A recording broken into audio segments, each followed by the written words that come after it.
There is a moment, perhaps you know it well, when your heart begins to race, your breath shortens, and a heat rises in your chest. Something was said, something was done, and now, in the quiet before words are spoken, you stand at a crossroads to let anger take the reins, or to hold the reins yourself. Anger is strange. It feels like power, yet it can make us powerless. It promises justice, yet often delivers destruction. Across centuries, countless philosophers have warned of its dangers, but few spoke with the clarity and depth of the Roman Stoic Seneca.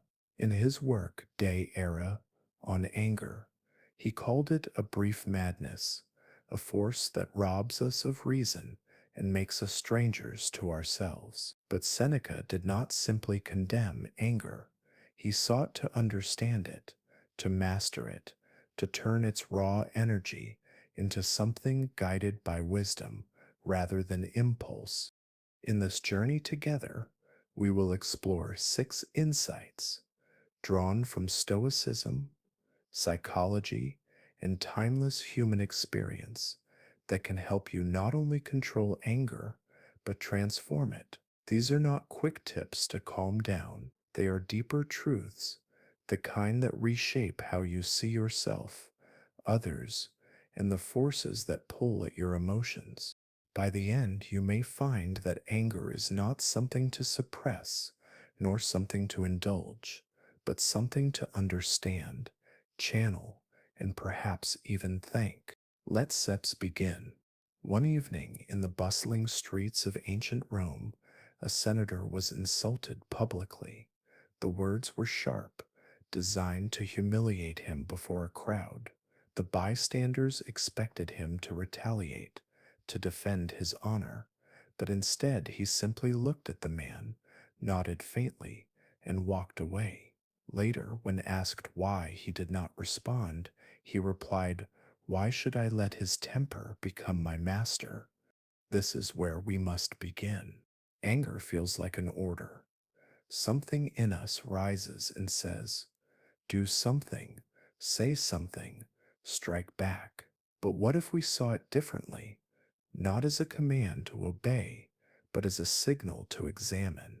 Seneca wrote that anger does more harm to the vessel in which it is stored than to anything on which it is poured.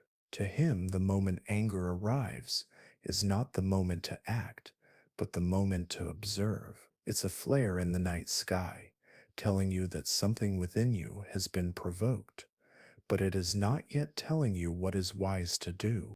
Modern cognitive psychology echoes this idea. Emotions are messengers from the unconscious, rapid signals shaped by evolution to protect us from harm. Anger, in particular, is a primal response to perceived injustice, betrayal, or violation. But here's the danger. The brain often sends the signal before it has the full picture.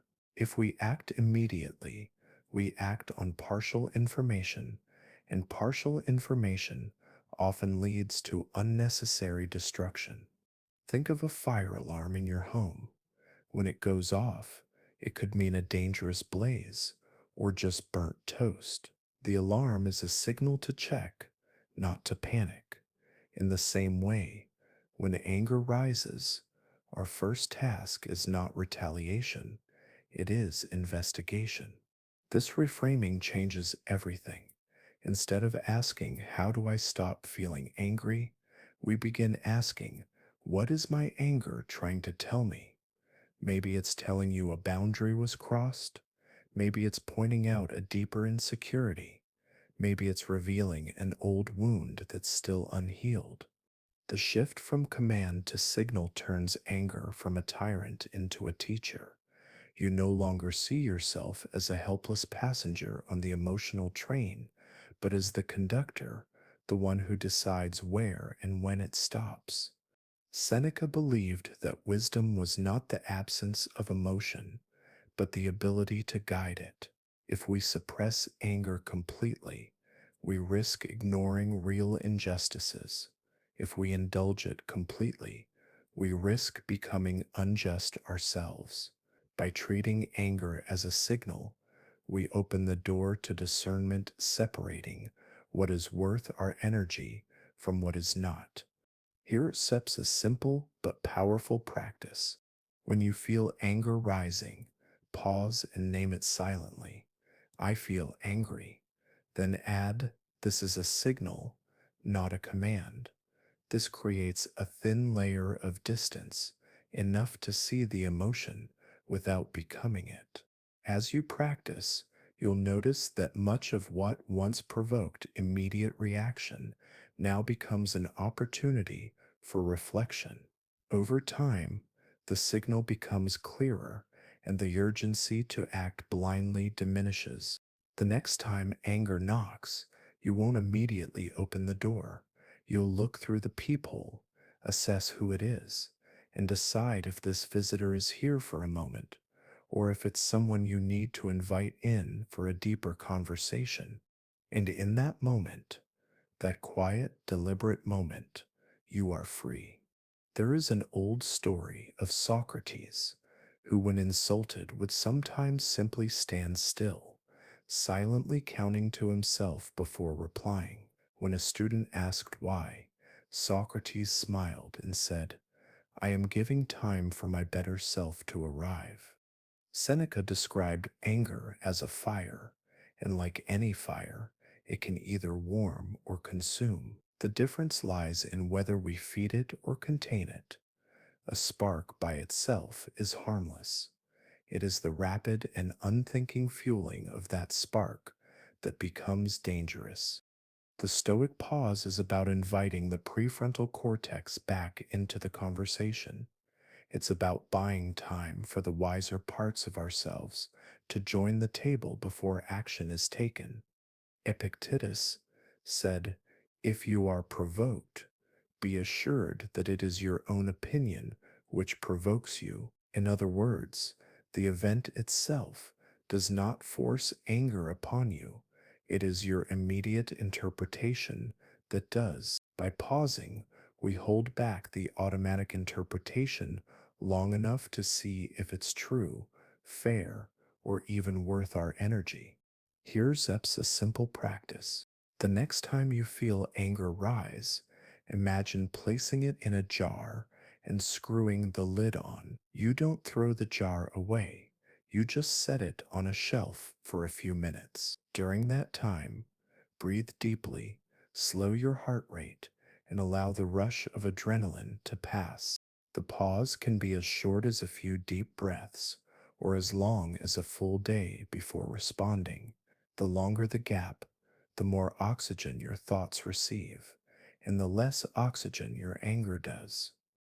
Think of a skilled sailor navigating a sudden storm. The untrained would thrash at the sails in panic, making things worse. The experienced sailor knows the first move is to steady the boat, adjust slowly, and wait for the winds to shift. The Stoic pause is that steadying of the boat.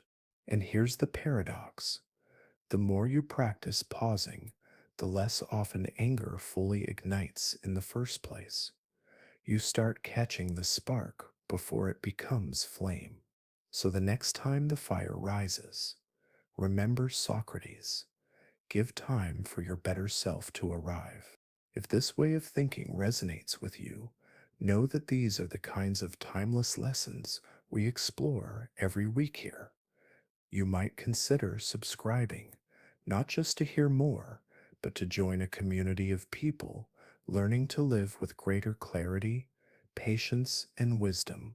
One afternoon, Marcus Aurelius, the Emperor of Rome, commander of vast armies, and ruler of millions, was walking through the palace when a young soldier accidentally bumped into him. The soldier froze, expecting immediate punishment, but Marcus simply smiled, patted the man on the shoulder, and walked on. For most people, this would have been an affront to status, but Marcus understood something we often forget. Much of our anger is not about what happened, it's about what we think it means about us. The ego is the part of the mind that craves recognition, protection, and superiority. It's not inherently bad, it's part of being human. But when the ego is inflated, it becomes fragile, and every slight feels like a threat to our identity. A simple disagreement becomes a personal attack. A delay becomes disrespect. A mistake by someone else becomes proof they don't value us. Seneca wrote, "The mind is an emperor to itself. If you believe your worth depends on how others treat you, you will be at the mercy of every opinion, every gesture, every careless word. Your emotional state will be hostage to strangers." Modern psychology supports this. Studies on narcissistic injury show that when self worth is fragile and externally dependent, perceived slights trigger disproportionate anger. In other words, the bigger the ego, the easier it is to bruise, and the more rage it will produce. Marcus Aurelius trained himself to see insults as neutral events, words or actions outside his control. His journal, Meditations, is full of reminders. When someone does you wrong, blame not him, but the judgment that he is doing you wrong. He knew that if you can shrink the ego, you shrink the number of things that can disturb you. Here steps a practice. Imagine you are a vast mountain. Someone throws a pebble against your side. Do you even notice? And if you notice, does it truly harm you? When we loosen the grip of the ego, we also loosen the reflex to take things personally. This doesn't mean we stop caring about respect or justice. It means we no longer confuse every inconvenience or disagreement with an attack on our worth. In daily life, this might mean choosing not to correct someone's minor misunderstanding about you. It might mean letting someone have the last word in a pointless argument. It might mean walking away from a quarrel, not because you lost, but because you refuse to turn your peace into a trophy for your pride. This is not weakness, it is mastery, and mastery is rarely loud. As your ego shrinks, your perspective widens. You begin to see that most offenses are either unintentional, unimportant, or irrelevant to your true self. And in that space, anger finds less and less room to grow. When Marcus Aurelius was asked how he endured the insults of his enemies, he replied simply, "They are free to say what they please, and I am free to do what is right." That is the freedom we gain when the ego no longer rules us. One day, a friend arrives late to meet you. You've been waiting in the rain. At first, you feel a spark of irritation. They don't respect my time. But then they arrive, out of breath, apologizing. They had stopped to help a stranger whose car had broken down. In an instant, your anger dissolves, not because the event changed, but because your interpretation did. Seneca understood this deeply.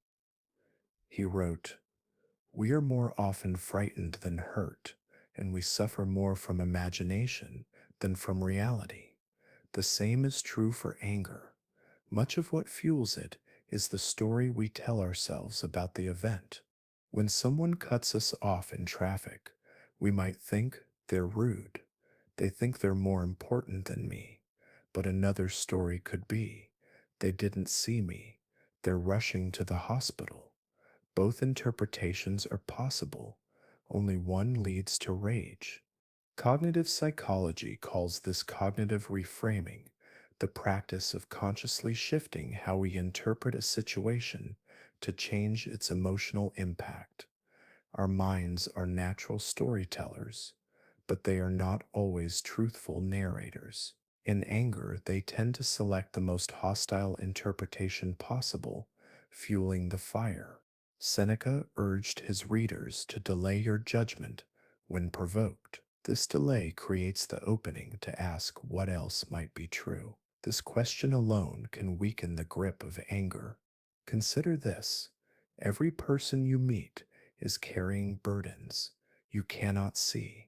That sharp tone from your colleague might be the echo of a sleepless night, caring for a sick child. The terse reply from a stranger might come from the exhaustion of a hidden grief. The driver who honked impatiently might be late for the most important meeting of their life. When you reframe an offense, you are not excusing bad behavior. You are choosing not to chain your peace of mind to the worst possible interpretation of events. Here's steps of practice. When provoked, silently repeat, I don't know the whole story. Then deliberately imagine at least two alternative reasons for the other person's behavior: one selfish, one innocent. This alone softens the certainty that fuels your anger.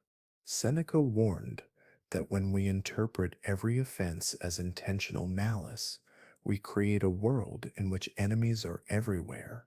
But when we allow for other possibilities, we create a world in which compassion has room to breathe. This is not about being naive. There will be times when offense is deliberate, when harm is real. But even then, reframing can help you see the offender not as a monstrous force, but as a flawed human being, subject to the same irrational impulses that sometimes grip us. This perspective doesn't erase the need for justice, but it removes the poison of hatred from the pursuit of it. When you master the art of reframing, you learn to hold your interpretations lightly. You become less a prisoner of your first reaction and more a curator of your inner peace. As Seneca might say, the offense is not always in the act, it is in the mind that interprets it. And the mind, when guided by wisdom, can choose a story that keeps the heart unclouded. A skilled swordsman does not wait for battle to learn how to fight. They train every day in controlled conditions with deliberate practice so that when the real conflict comes, the body and mind respond without panic. Seneca believed the same was true for anger. He argued that self control in moments of provocation is not born in those moments, it is cultivated long before. In his letters, he often practiced a Stoic technique called premeditatio malorum, the premeditation of evils. This involved visualizing difficulties, insults, and injustices in advance, so that when they arrived, they were not surprises, but rehearsed encounters. Modern psychology calls this stress inoculation.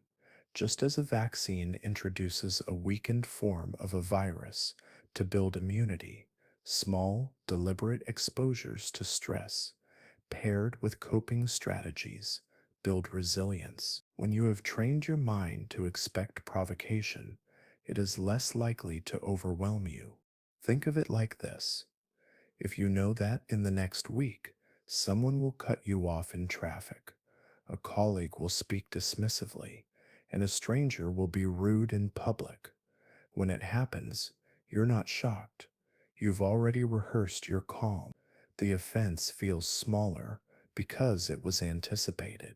Marcus Aurelius began many days by reminding himself, today I shall meet with interference, ingratitude, insolence, disloyalty, ill will, and selfishness. This was not pessimism, it was preparation. By expecting human nature to show itself, he trained his mind to meet it with steadiness rather than outrage.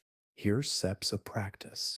Each morning, imagine one or two frustrating scenarios that could happen today. Then, mentally rehearse your calm response: the slow breath, the softened voice, the choice to pause.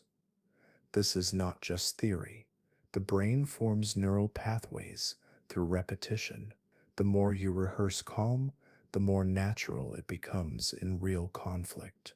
Another layer of preparation is building a daily baseline of tranquility. Seneca emphasized the importance of solitude, reading, and reflection as ways to keep the mind settled. If you live in a constant state of agitation, rushing from task to task, overstimulated, underrested, anger will have a short fuse. But if your days have moments of quiet, the fuse lengthens. Think of a jar filled to the brim with water. Even a small pebble will cause it to overflow, but if the jar is half empty, it can absorb the same pebble without spilling. A calm mind is that half empty jar. It has room to absorb life's small shocks without overflowing into anger. Training for calm also involves caring for the body. Studies in emotional regulation show that physical exhaustion, poor diet, and lack of sleep reduce our capacity to manage impulses. Many people think their anger problem is purely moral or philosophical, but often it is also biological. A rested body gives the mind more resources to stay composed. The key is to view anger control not as a single skill, but as the outcome of an entire way of living, one that blends mental rehearsal, physical care, and daily reflection. Seneca wrote, "The mind should be exercised both day and night, for what is not ready in advance will not be present at the moment of need. When the storm comes, and it will, you will not be scrambling for shelter, you will be the shelter." In the Iliad, Achilles is consumed by wrath. His anger drives him to greatness in battle, but also to cruelty and ultimately to loss. The story is a reminder of a truth that Seneca understood well. Anger is energy, and like all energy, it can be harnessed or it can destroy. Most advice about anger focuses on suppression or elimination, but Aristotle took a different approach. He believed virtue lay in the golden mean, the balance between excess and deficiency. Too much anger leads to recklessness and harm. Too little can lead to passivity in the face of injustice. The art is to feel anger without being ruled by it, and to direct its force towards something good. Seneca, too, acknowledged that certain wrongs should stir the soul. To feel nothing in the face of cruelty, corruption, or betrayal is not strength, it is indifference. But the Stoics' task is to ensure that anger does not choose the weapon or the target. Instead, reason does. Modern psychology echoes this. Studies show that anger, when reframed and consciously directed, can fuel persistence, courage, and social change. Civil rights leaders, reformers, and whistleblowers often began their journeys in the heat of anger, but they learned to cool it just enough to aim it. Viktor Frankl, the psychiatrist and Holocaust survivor, wrote that between stimulus and response lies our freedom. In that space, anger can be transformed into a sense of responsibility. What can I do here and now to make this better? This question turns the focus from destruction to creation. Here's sips of practice. The next time anger rises, pause and write down exactly what it's telling you is wrong. Be specific. Then ask what is within my control to address this. If nothing is within your control, choose to release it, for holding it will only corrode you. If something is within your control, turn the raw emotion into deliberate action. For example, if you feel anger at unfair treatment in the workplace, the destructive path is to lash out at colleagues or sabotage projects. The constructive path might be to document events carefully, seek allies, or advocate for policy changes. The energy is the same, but the direction is different. This reframing turns anger into a tool. It is no longer a wild horse dragging you where it will. It is a trained steed you can guide. One of Seneca's most powerful insights was that anger is temporary, but its consequences are often permanent. By channeling the energy into purpose, you not only protect yourself from regret, you also increase the likelihood of actual change. The test is simple. When the fire burns, ask yourself, will this action I'm about to take make things better or worse 1 year from now? If the answer is worse, you are still in the grip of blind anger. If the answer is better, you are in the realm of purpose. There is a quiet dignity in mastering this transformation. The world is full of people who erupt in fury. Far rarer is the person who feels the same fire but uses it to light a torch for others. Seneca might say anger, when disciplined, becomes not a tyrant, but a servant, one that works for justice without wounding the hand that holds it. Anger arrives quickly. It knocks with clenched fists and demands that you act now. Speak now, strike now. But as Seneca knew, the one who controls the timing controls the outcome. We began this journey with a simple but profound shift to see anger not as a command, but as a signal. That signal, when met with patience, opens the space for choice. From there, we explored 6 insights, each a different tool for shaping your response. See anger as a signal, not a command. Anger is the messenger, not the master. Hear it, but choose if and how you act. Slow the fire, the Stoic pause. Between stimulus and response lies a space that can save you from regret. Shrink the ego to shrink the rage. The less you take personally, the less power others have to disturb your peace. Reframe the offense, the art of interpretation. Change the story you tell yourself, and the emotion changes with it. Train the mind in calm before the storm. Anticipate life's provocations and rehearse your calm before they arrive. Turn anger into purpose. Channel the fire into actions that improve the future rather than scorch it. Seneca called anger that or brief madness, but he also believed that reason, practiced daily, could be its cure. And this is the heart of it. You do not need to be free from anger to live wisely. You need only to be its master. Imagine what would change in your life if you practiced these 6 insights.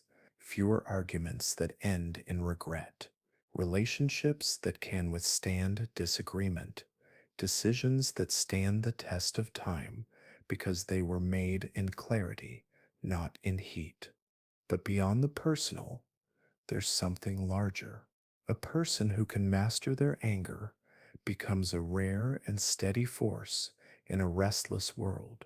In a culture quick to outrage, you become the calm in the storm, and people will come to trust that calm. So the next time anger rises, and it will, remember Seneca's counsel, do not rush to act, hold the reins, see the signal. Ask the deeper question, what is truly worth my energy? And perhaps, as you walk away from a moment that once would have consumed you, you'll feel what Marcus Aurelius felt, that quiet victory no one else sees, but you know is yours. This is not the end of the work, but the beginning. Like all virtues, mastery over anger is built through repetition, through the small unseen choices made every day. Until then, may you walk with calm in the face of provocation, and may your anger, when it comes, serve your purpose rather than steal it.